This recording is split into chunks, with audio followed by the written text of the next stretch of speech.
Welcome, sweet friends, to the channel Frugal Money Saver. My name is Emmy. My husband is Paul. We're so happy you have joined us today.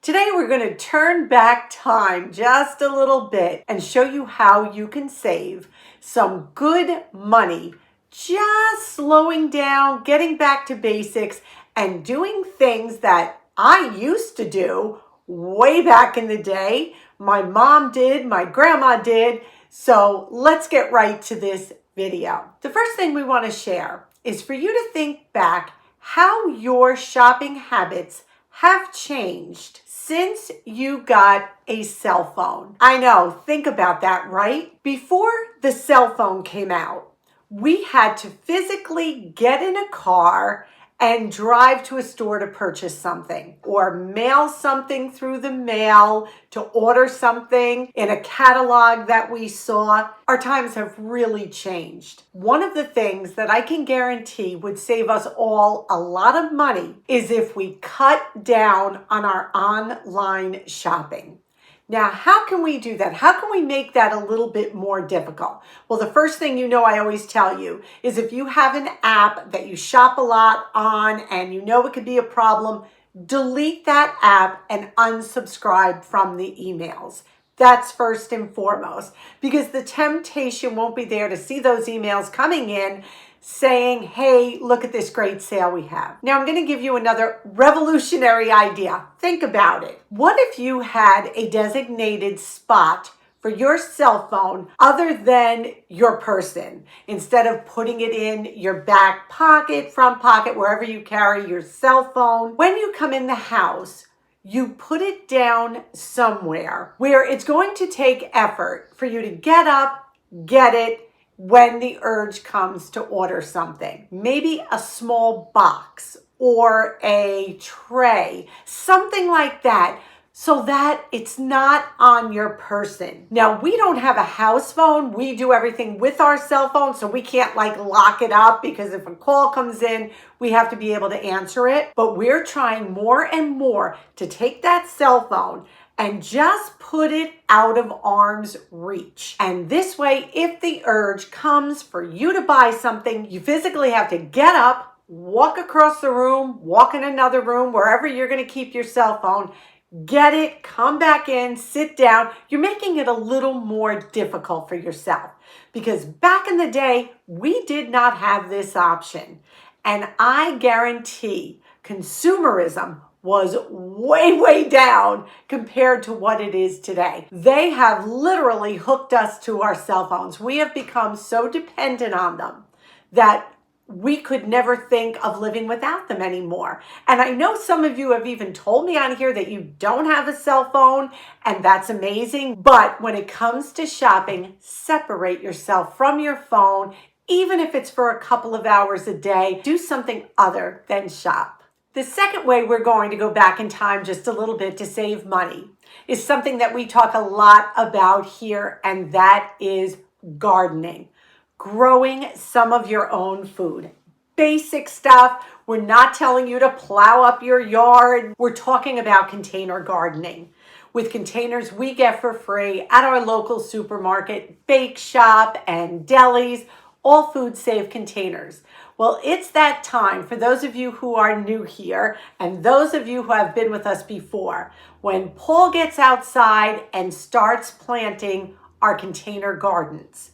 We save money consistently by growing basics, by growing tomatoes, by growing basil, pumpkins, gourds, peppers, and more. But we keep it simple by doing it in containers. We're going to get outside with Paul right now, and he's going to show you quickly, even if you just have a patio outside your door, can have some wonderful, fresh, homegrown herbs and vegetables. Let's get outside. Well, it's back to the compost container, and here I'm shoveling out the nice, fresh compost for this year. Look at this. It's beautiful, isn't it? Now, this compost was reused from last year's plants. I just put the dirt back in the compost thing, and over the winter we add all kinds of vegetables and leaves and what have you. Here I'm just sifting out leaves and vegetables, and I'm grinding up the eggshells. That stays in the soil. In this bucket here, I have all the pieces of vegetables that have not broken down yet. This is why I sift them out before I put them in the pots. This is going to go right back into the compost. Here are the food safe containers we got for free from the grocery stores. I drilled some holes in the bottom of it for drainage, and these are great pots for our container gardening.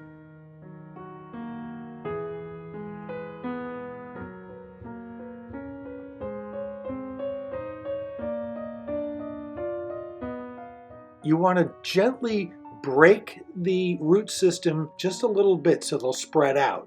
And then what you want to do is make a hole deep enough in your pot so that you can plant these up to the first stalk or first leaves.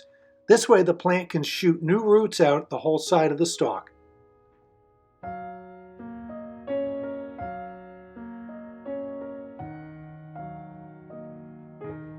Now all you have to do is add a little water now and then and watch these plants grow.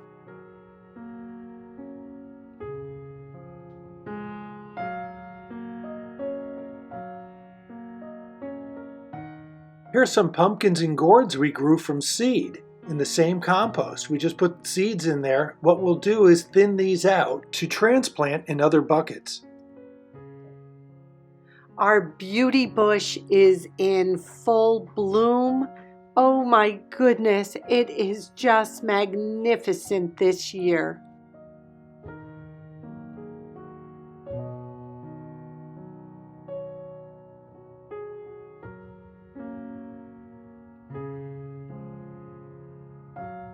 My hanging baskets this year we purchased from a local grocery store. Just lovely.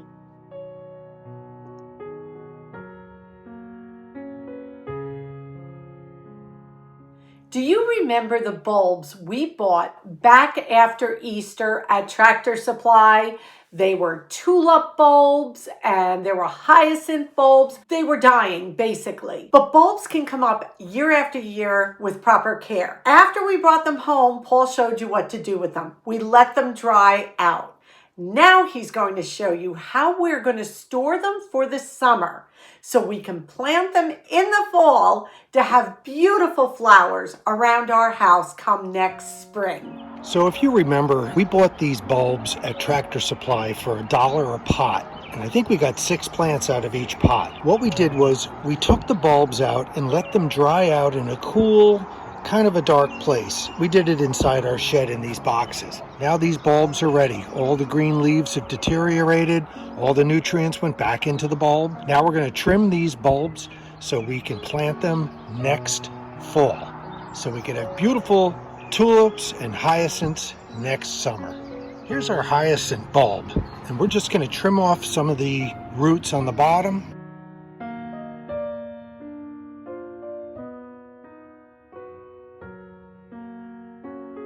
And we're going to cut off the top.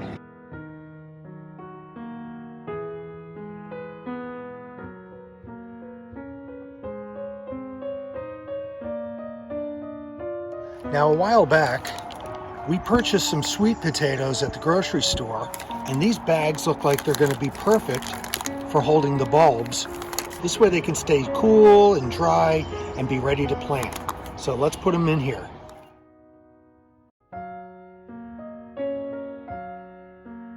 And there they are, all ready to be hung and kept dry. This will be great for next summer. What a frugal way to put flowers around your home. So we have them hanging now in a cool, dry place. And that will keep the air circulating. Curb appeal is something that people talk about, beautifying the outside of their home. It can cost a lot of money. But doing it this way, buying things on clearance when the end of the season for that item is coming to a close. You bring it home, you take care of it, and it's ready to plant next year. The same thing with perennial plants, black-eyed Susans, Shasta daisies, things like that. And if you think back to the day, what kind of plants did your mom or your grandma have? We had tulips everywhere when I grew up, and we also had daisies everywhere. Why? Because they multiplied themselves and mom didn't have to plant them every year. Quality control back in the day was much different than quality control today. Items were made so much better. When you bought a refrigerator or any kind of appliance, that would last you years and years and years. And now what do they say? An appliance has about a 10-year lifespan? That's a huge difference. We experienced an issue with quality control the other day. We defrosted a pack of bacon. Paul opened the bacon, and this is what he found. Let me show you the picture. As you can see, the bacon literally was in two pieces. I don't know how they managed to do this, but this is how it came when we opened it. So what do? Well, the pieces, once they fry up, are about this big, but it's okay. They were good. They were edible. But I said to myself, so often we get items like that and we let it slide. We don't want to make waves. We don't want to take time out of our busy day to complain about an item. But you know what? We paid money for that bacon and we did not expect it to come that way. I got on the phone with the bacon company, and I'm not going to mention any names, and I explained the situation. I made sure I took pictures because they did ask me to forward them to their email, pictures of the bacon, which I had done,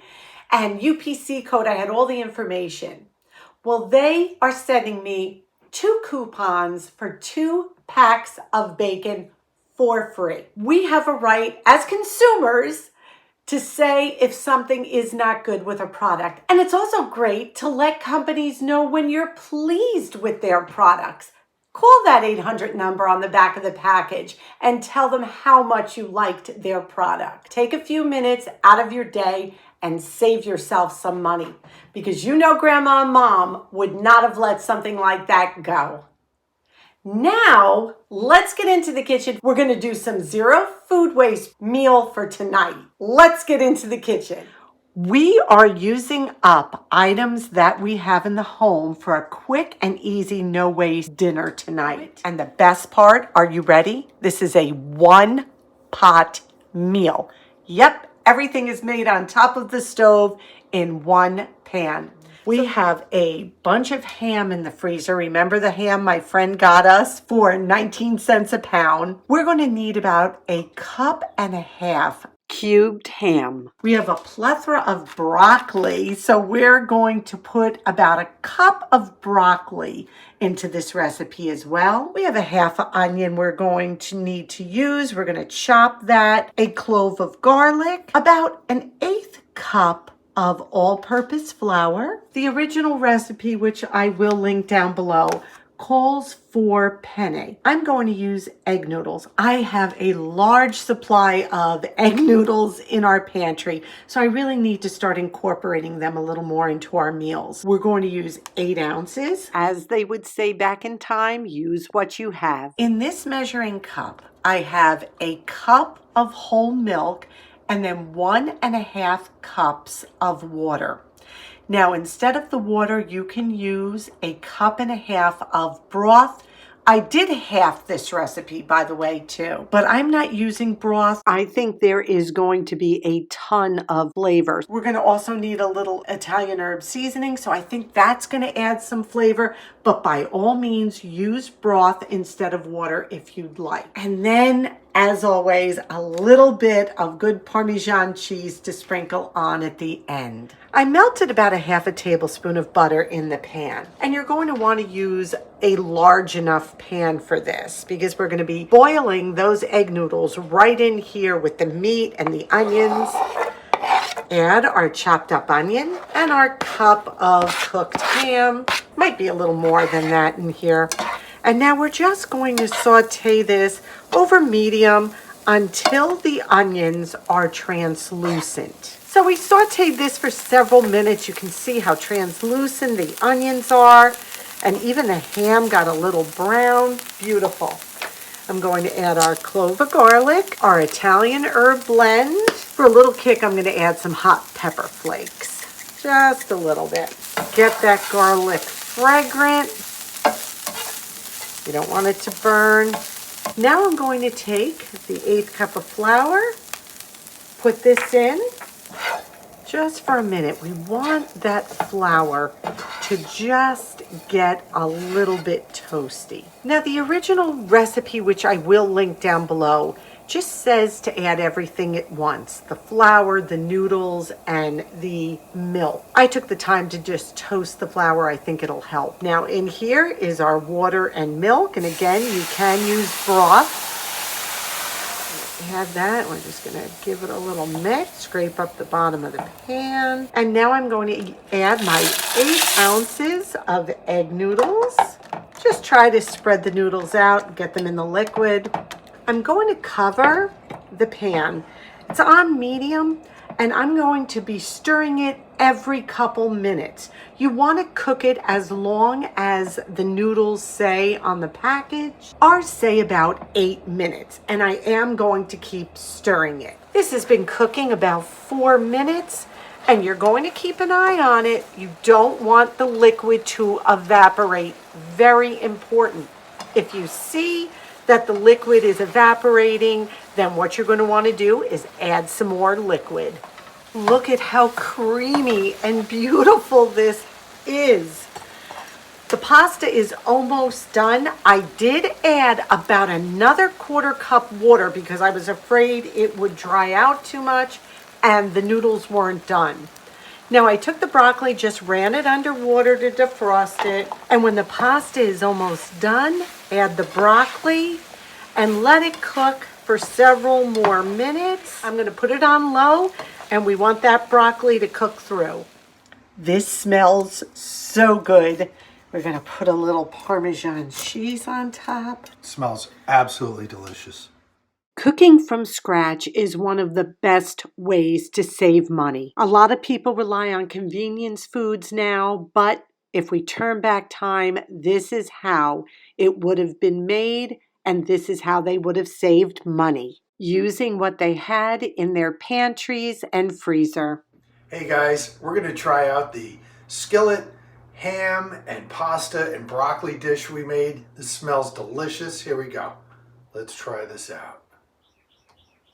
Wow, that's got some nice flavor to it. Yeah, so little ingredients, but tons of flavor. It's amazing what you can make with just a few ingredients, and the flavor, you're not skipping out on the flavor. This is just delicious. You got to try it. This is definitely Paul approved. As you saw, that pasta and ham dish was Paul approved. I will link the original recipe down below. As always, I modify, I tweak, and it always comes out really good anyway. We put a special Tuesday video out this past Tuesday with a giveaway. And those of you who left us comments about our channel, let me just tell you, Paul and I sat and read them, and we had tears in our eyes. The love that you all poured out on us, the support that you all showed. The comments were so encouraging. We thank you so much. Now, I am sorry I didn't answer each one. I hopefully got a heart on each one, but we did read every single one. But there were, oh my goodness, I think close to 800. And there was no way I could answer them all personally. You know I usually always do, but this one was a little overwhelming, which we're so thankful for. Now what we're gonna do is get by the computer and we're gonna pick our winner for the Dashboard Happy Planner we're giving away. It is 10 a.m. Friday, May 31st, and time to pick the winner of our Happy Planner giveaway. So right here, I'm gonna put in the URL of the video. We're going to add comment supplies. We're going to filter out duplicate users. Okay, one winner, show random names. 500 comments, 600 comments, 700 comments, 744 unique comments. Here we go, right down here.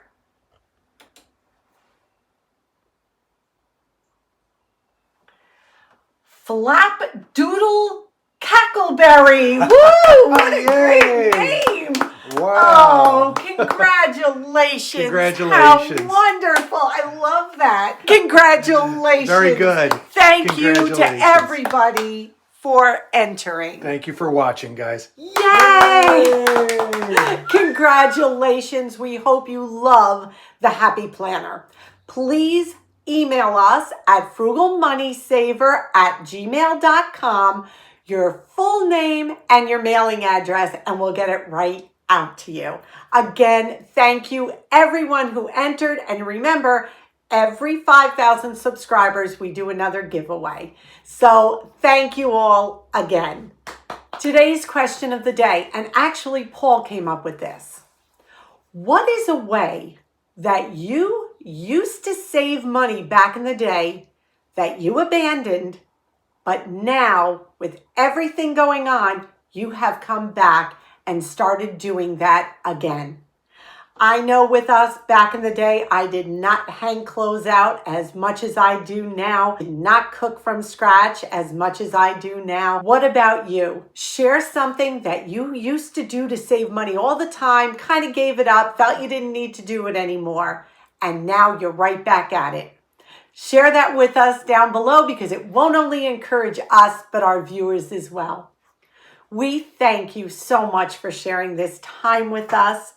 We appreciate you. We ask that you give this a big thumbs up. Subscribe if you haven't. Come on in and be part of our frugal family. We ask you to be well. We ask you to be safe. And above all, we wish you blessings. Until our next video, may God greatly bless you.